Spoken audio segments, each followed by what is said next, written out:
आदाब, नमस्कार। मैं शाहिद उमर, स्वागत है आप सभी का सियासत टीवी के हिंदी समाचार में। आइए देखते हैं सबसे पहले हेडलाइंस। पूर्व पीएम मनमोहन सिंह का कल 10 बजे के बाद राजघाट पर होगा अंतिम संस्कार। पीएम मोदी ने भी दी श्रद्धांजलि। एमआईएम चीफ असदुद्दीन ओवैसी ने कहा कि मनमोहन सिंह ने अल्पसंख्यकों के उत्थान के लिए किया काम। मनमोहन सिंह को भारत रत्न देने की मांग पर संजय सिंह ने किया समर्थन, केंद्र से की यह अपील। यूपी के कानून व्यवस्था से नहीं खुश राज्यपाल, आनंदीबेन पटेल के बयान पर अखिलेश ने कसा तंज। दानिश आजाद का सपा पे तंज, कहा कि सबसे ज्यादा अल्पसंख्यकों पर अत्याचार सपा के शासनकाल में हुआ। नीतीश कुमार की प्रगति यात्रा स्थगित, मनमोहन सिंह के निधन के बाद लिया निर्णय। बिहार में प्रशांत किशोर के घर पर पहुंची पुलिस। बाल बाल बचे WHO चीफ, फ्लाइट पर होने ही वाले थे सवार, तभी इजरायल ने कर दिया बमबारी। अब समाचार विस्तार से।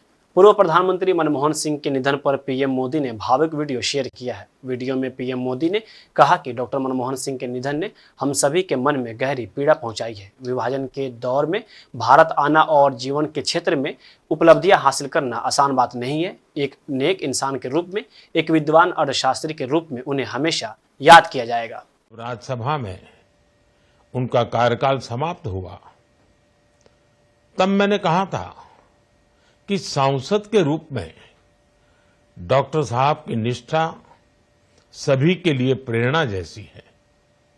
सत्र के समय अहम मौकों पर वो व्हीलचेयर पर बैठकर आते थे, अपना संसदीय दायित्व निभाते थे।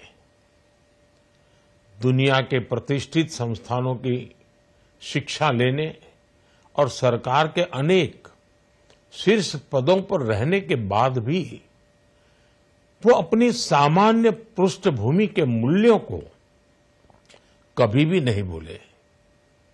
दलगत राजनीति से ऊपर उठकर उन्होंने हमेशा हर दल के व्यक्ति से संपर्क रखा, सबके लिए सहज उपलब्ध रहे। जब मैं मुख्यमंत्री था तब डॉक्टर मनमोहन सिंह जी के साथ राष्ट्रीय और अंतर्राष्ट्रीय अनेक विषयों पर उनसे खुले मन से चर्चाएं होती थी। यहां दिल्ली आने के बाद भी मेरी उनसे समय समय पर बात होती थी, मुलाकात होती थी। देश के पूर्व पीएम मनमोहन सिंह के निधन पर नेशनल कॉन्फ्रेंस के नेता फारूक अब्दुल्ला ने कहा कि मैं उनकी कैबिनेट में मंत्री था, उन्हीं के समय नवीनीकरण ऊर्जा को पहचान मिली। मुझे उम्मीद है कि उनके द्वारा किए गए काम को आगे बढ़ाया जा सकता है। यदि कोई था जिसने कश्मीर में हमारे कश्मीरी पंडितों के पुनर्वास के लिए कदम उठाया तो वो डॉक्टर मनमोहन सिंह थे। आलोचना केवल उन्हीं की होती है जो काम करते हैं। उसी से कह सकते हैं कि हमारी इकोनॉमी आज तरक्की पे है। मैं इनके साथ वज़ीर था इनकी हुकूमत में, और रिन्यूएबल एनर्जी को पहली दफा हिंदुस्तान में रिकॉग्नाइज किया गया। ये वो एनर्जी है जो मैं समझता हूँ आगे के लिए सबसे बड़ी मुफीद होगी, न सिर्फ हिंदुस्तान के लिए बल्कि सारी दुनिया के लिए। मैं अपनी तरफ से, अपनी जमात की तरफ से, अपने खानदान की तरफ से उन्हें श्रद्धांजलि पेश करता हूँ और उम्मीद करता हूँ कि जो काम छोड़ गए हैं बाकी वो हम लोग और दूसरे उसको पूरा कर सकेंगे और इस मुल्क को आगे ले सकें और भाईचारा रखें देशों के साथ।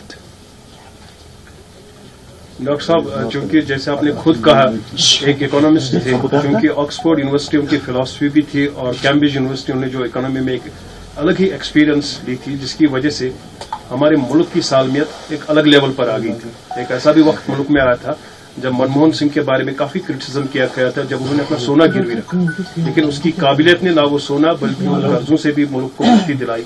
मुल्क के साथ साथ डॉक्टर मनमोहन सिंह की कितनी एक नजरिया जो अलग दूर अंदेशी थी, जम्मू कश्मीर के हवाले से अगर बात करेंगे, यहाँ की मैशत को एक अलग मकाम खड़ा कर दिया और यहाँ की जो पॉलिटिकल अनस्टेबिलिटी कभी रही है, उसमें भी एक कलीदी रोल रहा है। शायद वो दौर दोबारा वापस नहीं आएगा जो उनके वक्त dialogue process. MIM chief Asaduddin Owaisi ने कहा कि डॉक्टर मनमोहन सिंह के निधन के बारे में सुनकर सचमुच दुख हुआ है। एक विभाजनकारी शरणार्थी जो आगे चलकर आरबीआई गवर्नर, वित्त मंत्री और प्रधानमंत्री बने, उनकी कहानी अद्भुत है। मैं उन्हें हमेशा एकमात्र ऐसे प्रधानमंत्री के रूप में याद करूंगा जिन्होंने अल्पसंख्यकों और पिछड़े वर्गों सहित भारत के हाशिए पर पड़े लोगों के उत्थान के लिए प्रयास किए। उनके परिवार, दोस्तों और सहकर्मियों के प्रति मेरी संवेदनाएं। जानिब से हमारे प्राइम मिनिस्टर जनाब मनमोहन सिंह साहब के इंतकाल पर अपनी जानिब से, अपनी पार्टी की जानिब से उनके अफराद ख़ानदान को ताज़ियत पेश करता हूँ।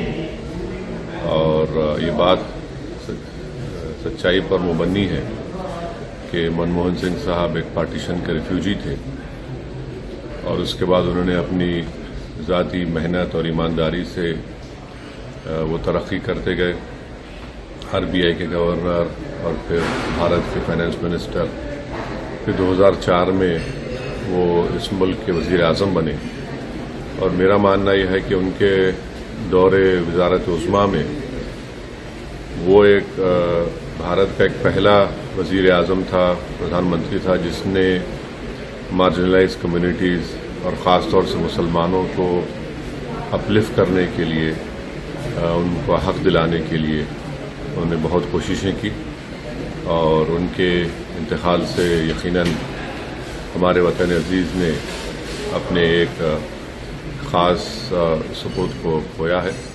मैं तमाम मुल्क जो आज गम में शामिल है, गम में है, मैं उसमें शामिल हूँ। आपके राज्यसभा सांसद संजय सिंह ने आज पूर्व पीएम मनमोहन सिंह के निधन पर गहरा दुख जताया। उन्होंने मनमोहन सिंह को भारत रत्न देने की मांग का समर्थन किया है। आप सांसद संजय सिंह ने कहा कि जब मैं राज्यसभा में पहुंचा उस वक्त से लेकर अब तक उनका आशीर्वाद मुझे प्राप्त हुआ। मुझे एक घटना याद है जिसको मैं कभी भी भूल नहीं सकता। एक बार मैं सिग्नेचर कर रहा था, तब डिजिटल सिग्नेचर का दौर नहीं था, लोग खुद सिग्नेचर किया करते थे। भारत के महान अर्थशास्त्री और भारत के प्रधानमंत्री 10 साल रहकर उन्होंने देश को आगे बढ़ाने का काम किया है।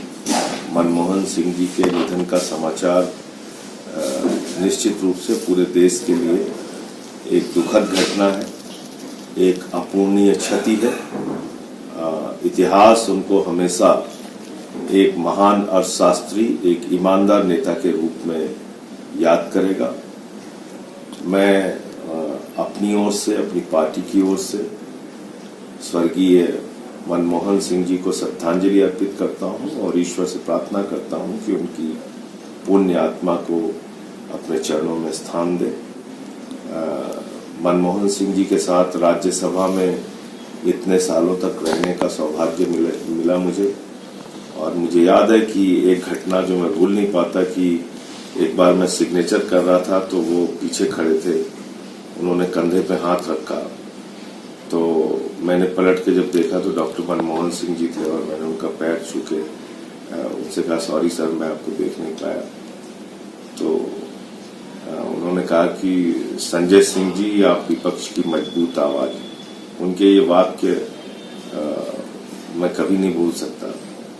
बहुत प्यार से लोगों से मिलना, और जब भी सदन में वो खड़े होते थे कुछ भी बोलने के लिए, तो सत्ता पक्ष हो या विपक्ष हो, सब उनकी बातों को। उत्तर प्रदेश की राज्यपाल आनंदीबेन पटेल ने राजभवन में पत्रकारों से बात करते हुए कहा कि हर क्षेत्र में प्रदेश की स्थिति बेहतर हुई है। शिक्षा में काफ़ी सुधार हुआ है, विश्वविद्यालय की स्थिति में सुधार आया है, कई विश्वविद्यालय को नैक की रेटिंग में मिली है। स्वास्थ्य और कृषि में प्रदेश ने बेहतर प्रदर्शन किया है। राज्यपाल आनंदीबेन पटेल ने कहा कि पूर्व सरकार की अपेक्षा वर्तमान सरकार कानून व्यवस्था को अच्छी तरह से संभाल रही है और बेहतर स्थिति में चल रही है। राज्यपाल आनंदीबेन पटेल ने कहा कि लेकिन कानून व्यवस्था पर पूरी तरह से अभी काबू नहीं पाया गया है। रेप और हत्याएं कहीं कहीं हो रही हैं, इसे रोकना होगा। राज्यपाल ने योगी सरकार की कानून व्यवस्था को पूर्व की सरकारों की तुलना में तो बेहतर माना, लेकिन अभी भी और काम करने की जरूरत है, ये कहकर सबको चौंका दिया। अगर राज्यपाल की इस बात के मायने निकाले जाएं तो अभी भी वो पूरी तरह से यूपी की कानून व्यवस्था से संतुष्ट नजर नहीं आती हैं। राज्यपाल आनंदीबेन पटेल ने शिक्षिका से लेकर मुख्यमंत्री और राज्यपाल की महत्वपूर्ण जिम्मेदारी संभाली है। राज्यपाल के इस बयान पर समाजवादी पार्टी के राष्ट्रीय अध्यक्ष अखिलेश यादव ने तंज कसा है। सोशल मीडिया साइट एक्स पर अखिलेश ने लिखा कि 100% सत्य वचन। पत्रकारों से बातचीत करते हुए कहा कि मैंने 1987-88 में भाजपा ज्वाइन की थी। गुजरात में कांग्रेस शासनकाल था, लोग पानी और भूख से मर रहे थे। मैं शिक्षिका से राजनीति में सीधे महिला मोर्चा की जिम्मेदारी भाजपा में संभाली और तब से लेकर अभी तक लगातार कार्य कर रही हूं। कहा कि एक किसान दंपति भूख और अकाल के कारण उसने अपने एक जोड़ी बैल को किसी स्थान पर छोड़ाया और सुबह वो बैल उसके घर पर खड़े मिले। किसान ने बैलों की आंखों में देखा और कि वो कह रहे हों कि मरेंगे साथ जिएंगे साथ। इस प्रेरणादायी घटना से मैं मानव सेवा के लिए प्रेरित हुई।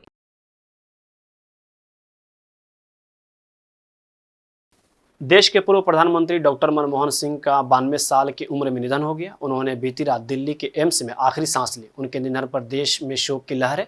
अपने पीछे पूर्व प्रधानमंत्री अपनी पत्नी और 3 बेटियों को छोड़कर चले गए। प्रधानमंत्री नरेंद्र मोदी, केंद्रीय गृह मंत्री अमित शाह और भाजपा अध्यक्ष जेपी नड्डा ने भी उनके आवास पर जाकर पूर्व पीएम को श्रद्धांजलि अर्पित की। इसी बीच समाजवादी पार्टी के अध्यक्ष और उत्तर प्रदेश के पूर्व मुख्यमंत्री अखिलेश यादव ने भी मनमोहन सिंह के निधन पर अपनी बात रखी और शोक जताया। उन्होंने मनमोहन सिंह को एक ऐसा प्रधानमंत्री बताया जिनके फैसलों ने देश को बदल कर रख दिया। मनमोहन सिंह जी देश के वो प्रधानमंत्री जिन्होंने देश को दुनिया के जो आर्थिक रूप से मजबूती करने के लिए फैसले होते हैं, एक वित्त मंत्री के रूप में और एक प्रधानमंत्री के रूप में देश को आर्थिक रूप से मजबूत करना, और देश में आज बहुत कुछ जो दिखाई दे रहा है वो हमारे रहे प्रधानमंत्री मनमोहन सिंह जी की वजह से ही है कि जिस तरह बाजार और आर्थिक नीतियों पे फैसला लिया, उसी का परिणाम यह है कि आज हम दुनिया में बराबर पे खड़े हैं। एक ऐसा नेता और एक ऐसा अधिकारी और एक ऐसे प्रधानमंत्री जहां जानकारी के साथ साथ अर्थशास्त्री भी थे। उनके बारे में जो कहा गया कि कम बोलते थे, कम बोलना और जिस तरह के उन्होंने फैसले लिए हैं, वो फैसले आज बता रहे हैं कि कितनी सूझबूझ के साथ उन्होंने उस समय वो फैसले लिए थे। देश को उन्होंने हर क्षेत्र में बहुत बड़े पैमाने पर बदलाव लाने के फैसले लिए हैं। पूरा देश आज दुखी भी है और उनके पुराने भाषण से लेकर के पुरानी चीजों को याद कर रहा है। देश के एक अच्छे प्रधानमंत्री के रूप में हमेशा वो याद किए जाएंगे। इतिहास के पन्नों में जरूर चले गए वो, लेकिन वो देश के एक अच्छे प्रधानमंत्री के रूप में हमेशा जाने जाएंगे। उत्तर प्रदेश सरकार के मंत्री दानिश आजाद अंसारी ने पूर्व प्रधानमंत्री मनमोहन सिंह के निधन पर शोक व्यक्त करते हुए कहा कि मनमोहन सिंह के परिवार के साथ हम सब की संवेदना जुड़ी हुई है। हम सब उनकी आत्मा की शांति के लिए कामना करते हैं। वही समाजवादी पार्टी पर हमला बोलते हुए दानिश आजाद अंसारी ने कहा कि सपा को ये बताना चाहिए कि जिस पीडीए का वो नारा दे रही है, जो पिछड़ा दल अल्पसंख्यक समाज का हितैषी बनने का ढोंग और नाटक समाजवादी पार्टी रच रही है, इसी पिछले दलित और अल्पसंख्यक की याद समाजवादी पार्टी को 2012 से 2017 तक क्यों नहीं आई।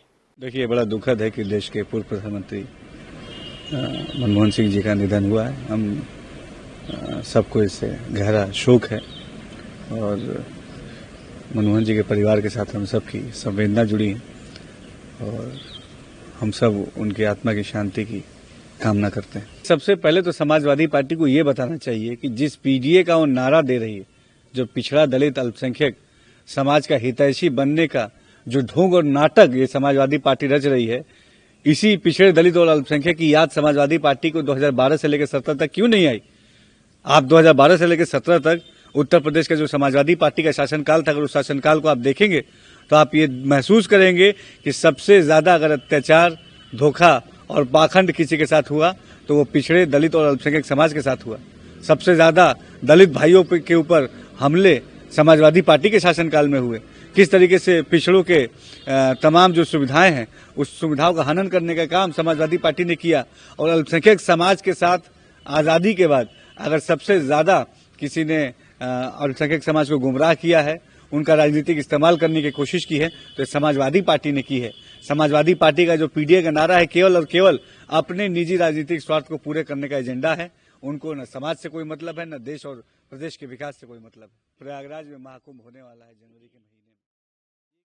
बस्ती में लव जिहाद के मामले में सुसाइड करने वाली बेटिया अनुराधा को न्याय न मिलने पर अब हिंदू संगठनों का गुस्सा सड़क पर दिख रहा है। आरोप है कि मुस्लिम लड़के ने एक हिंदू परिवार की बेटी को बहला फुसलाकर उसका काफी दिन तक उत्पीड़न किया और जब मामला सामने आया तो अनुराधा के परिजनों ने पुलिस में कार्रवाई की मांग की, लेकिन स्थानीय पुलिस ने समय रहते कोई एक्शन नहीं लिया, जिस वजह से परेशान होकर अनुराधा ने आत्महत्या कर ली, अपने जीवन लीला समाप्त भी कर ली। अब इस मामले में हिंदू संगठनों ने गैर समुदाय के युवक के खिलाफ कड़ी कार्रवाई करने की मांग कर रहे हैं। जानकारी के मुताबिक जिले के रुधौली थाना क्षेत्र के अठदेवरा निवासिनी संगीता पत्नी राजेश कुमार निषाद ने हिंदू महासंघ जिला अध्यक्ष अखिलेश सिंह के साथ पुलिस अधीक्षक को संबोधित पत्र सीओ सदर को सौंपा। मांग किया कि संगीता की नाबालिग पुत्री अनुराधा के साथ यौन हिंसा, उत्पीड़न, शादी के लिए नाजायज दवा और धर्म परिवर्तन, बलात्कार के मामले में नए सिरे से विवेचना करके दोषियों को गिरफ्तार कर उनके विरुद्ध कड़ी कार्रवाई करते हुए न्याय दिलाया जाए। मामले की सूचना पूर्व में रुधौली पुलिस को दी गई थी, किंतु पुलिस ने कोई गंभीरता नहीं दिखाई। इसका परिणाम यह हुआ कि अनुराधा ने 14 दिसंबर को उत्पीड़न से परेशान होकर आत्महत्या कर ली। पुलिस ने इस मामले में केवल प्रसादमया निवासी बाबू खान को गिरफ्तार। ज्ञापन देने के बाद विश्व हिंदू महासंघ जिला अध्यक्ष अखिलेश सिंह ने बताया कि यदि रुधौली पुलिस ने मामले को गंभीरता से लेकर दोषियों के विरुद्ध समय से कार्रवाई की होती तो नाबालिग अनुराधा की जान बचाई जा सकती थी। यूपी के हाथरस जिले में तेज रफ्तार डंपर ने सड़क पर पैदल चल रहे 3 मजदूरों को कुचल दिया। हादसा हाथरस जिले के थाना कोतवाली सिकंदराव क्षेत्र के गांव मुगलगढ़ी के पास मटर प्लांट के सामने हुई। इस हादसे में 2 मजदूरों की मौके पर ही मौत हो गई, जबकि तीसरे घायल मजदूर ने अस्पताल में उपचार के दौरान दम तोड़ दिया। आज दिनांक 26 दिसंबर को शाम 5 बजे थाना क्षेत्र सिकंदराव स्थित नेशनल हाईवे पर अवस्थित गांव फुलरई के पास निर्माणाधीन मिल प्लांट से मजदूरी करके 3 युवक अपाचे पर सवार होकर अपने घर जा रहे थे। ठीक उसी समय मिल से एक डंपर जो कि एटा की तरफ जा रहा था, उसने अपाचे मोटरसाइकिल में टक्कर मार दी। अपाचे पर सवार तीनों युवक घायल हो गए। पुलिस द्वारा मौके पर पहुंचकर उन्हें उपचार हेतु अस्पताल ले जाया गया, जहां डॉक्टरों ने उन्हें मृत घोषित कर दिया। प्रकरण में डंपर को कब्जे पुलिस लेकर ड्राइवर को हिरासत में लिया गया है। पुलिस द्वारा प्रकरण में अग्रेतर विधिपूर्ण कार्रवाई की जा रही है। कानून और व्यवस्था की स्थिति सामान्य। बिहार के मुख्यमंत्री नीतीश कुमार की प्रगति यात्रा स्थगित कर दी गई है। पूर्व प्रधानमंत्री डॉक्टर मनमोहन सिंह के निधन के कारण यह निर्णय लिया गया है। मुख्यमंत्री नीतीश कुमार प्रगति यात्रा के तहत आज मुजफ्फरपुर और कल हाजीपुर जाने वाले थे। इस 2 दिन की यात्रा को स्थगित किया गया है। हालांकि आज की यात्रा को लेकर मुजफ्फरपुर में पूरी तैयारी हो गई थी। यहां तक कि शहर के रूट आदि को भी डायवर्ट कर दिया गया था, कई रास्तों को भी बंद कर दिया गया था। नीतीश कुमार की यात्रा को लेकर जिला प्रशासन की ओर से देर शाम तक सारी तैयारी पूरी कर ली गई थी, लेकिन देर रात पूर्व प्रधानमंत्री डॉक्टर मनमोहन सिंह के निधन के बाद अचानक यात्रा में ये बदलाव किया गया है। मनमोहन सिंह के निधन के कारण अन्य नेता भी अपने कार्यक्रम को रद्द कर रहे हैं। जानकारी सामने आई है कि नीतीश कुमार की प्रगति यात्रा के बाद बिहार के डिप्टी सीएम सम्राट चौधरी ने भी अपने सारे कार्यक्रम को रद्द कर दिया है। बता दें कि नीतीश कुमार की प्रगति यात्रा का पहला चरण 23 दिसंबर 2024 से शुरू हुआ था। पहले चरण के तहत 28 दिसंबर तक यात्रा होनी थी, वहीं दूसरे चरण की यात्रा 4 जनवरी 2025 से शुरू होने वाली है। ये यात्रा 13 जनवरी तक चलेगी। दूसरे चरण के तहत मुख्यमंत्री नीतीश कुमार 6 जिलों का दौरा करेंगे। हालांकि देखना होगा कि हाजीपुर और मुजफ्फरपुर की यात्रा जो रद्द की गई है, इसके लिए दोबारा क्या तारीख तय होती है, अभी इसको लेकर कोई जानकारी सामने नहीं आई है। जनसुराज के सूत्रधार प्रशांत किशोर के घर आज पटना पुलिस सुबह पहुंच गई। दरअसल बीते गुरुवार को प्रशांत किशोर ने कहा था कि अभ्यर्थी अगर मार्च करते हैं तो वो उनके साथ चलेंगे, लाठी खाने के लिए आगे रहेंगे। पुलिस के पहुंचने के बाद पत्रकारों से बातचीत करते हुए प्रशांत किशोर ने बताया कि आखिरकार पुलिस क्यों उनके घर पहुंची थी। नहीं, घर पे पुलिस नहीं आई है। वहाँ वो पुलिस प्रशासन का अपना काम है। वो लोग ये बताने आए थे कि अगर मैं मार्च में जा रहा हूँ तो उनको सूचना होना चाहिए। प्रशासन अपना काम कर रहा है, हम लोग अपना काम कर रहे हैं। मुख्य बात यह है कि बिहार में पिछले कुछ समय से 1-2 सालों में लोकतंत्र को लाठी तंत्र में धीरे धीरे बदल दिया गया है। समाज का कोई भी वर्ग, चाहे वो आंगनवाड़ी सेविका हो, रसोईया हो, सरपंच हो, मुखिया हो, शिक्षक हो, जो भी वर्ग यहाँ पटना में सरकार से अपनी बात को रखने आता है, तो एक तरीका बन गया है कि उसको लाठी से मारो, धरना प्रदर्शन जो भी करने आ रहा है। मुझे लग रहा है कि ये लोकतंत्र के लिए ठीक नहीं है। छात्रों की क्या डिमांड है, सही है, गलत है, वो बहस का मुद्दा हो सकता है।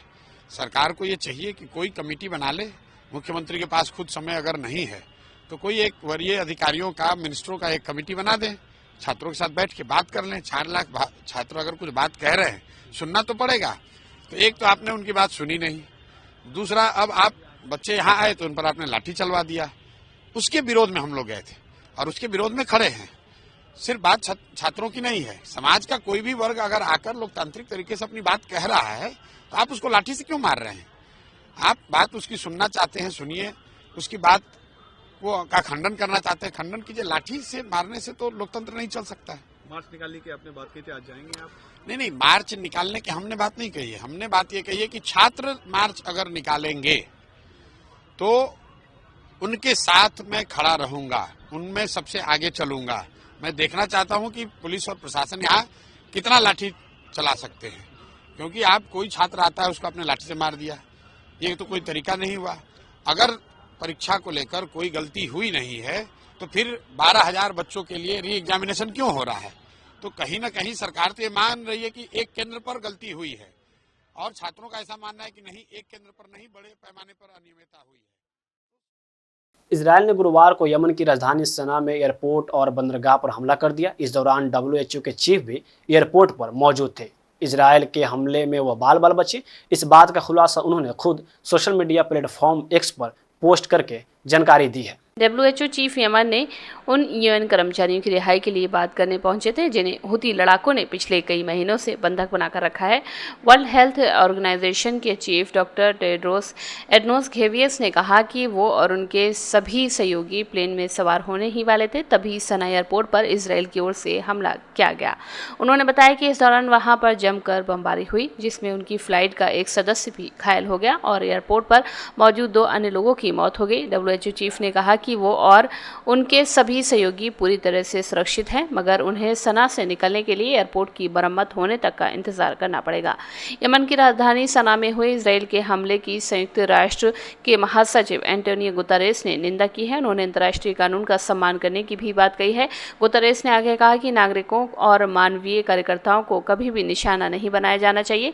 यमन में सना अंतर्राष्ट्रीय एयरपोर्ट, लाल सागर में बंदरगाहों और बिजली स्टेशनों पर हमले बेहद खतरनाक हैं।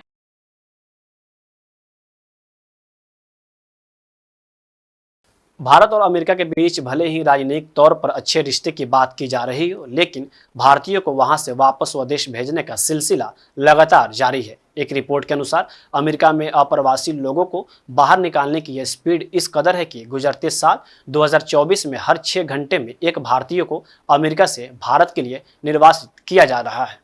US immigration and custom enforcement की ओर से 19 दिसंबर को जारी वित्तीय वर्ष 2024 की वार्षिक रिपोर्ट के अनुसार इस साल हर 6 घंटे में एक भारतीय को अमेरिका से बाहर भेजा गया। खास बात यह रही कि इस मामले में संख्या में कोई गिरावट नहीं आई है, बल्कि बेतहाशा इजाफा ही हुआ है। साल 2021 की तुलना में साल 2024 के बीच निर्वासित किए गए भारतीयों की संख्या 400% की बड़ी वृद्धि दर्ज की गई है, जबकि साल 2023 में 1,42,580 लोगों को अमेरिका से निर्वासित किया गया, जिसमें 370 भारतीय भी शामिल थे। जबकि 2022 में निर्वासित किए गए 72,177 में से 276 भारतीय थे। भारत की केंद्रीय एजेंसी के एक वरिष्ठ अधिकारी ने कहा कि पिछले कुछ सालों में निष्कासन संख्या में उतार चढ़ाव को अलग अलग कारकों को जिम्मेदार ठहराया जा सकता है, जिसमें अमेरिकी आवर्जन नीतियों, प्रवर्तन प्राथमिकताओं और भारत तथा अमेरिका के बीच द्विपक्षीय समझौतों में बदलाव शामिल है।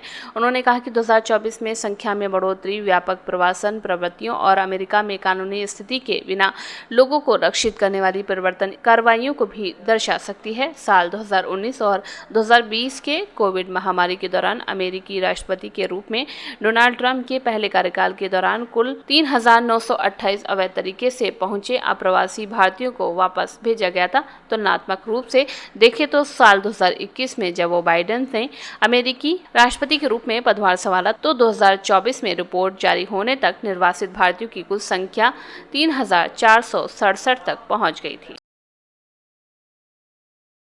हिंदी समाचार यही समाप्त होता है। मुझे इजाजत, बाकी खबरों के लिए बने रहें सियासत टीवी के साथ।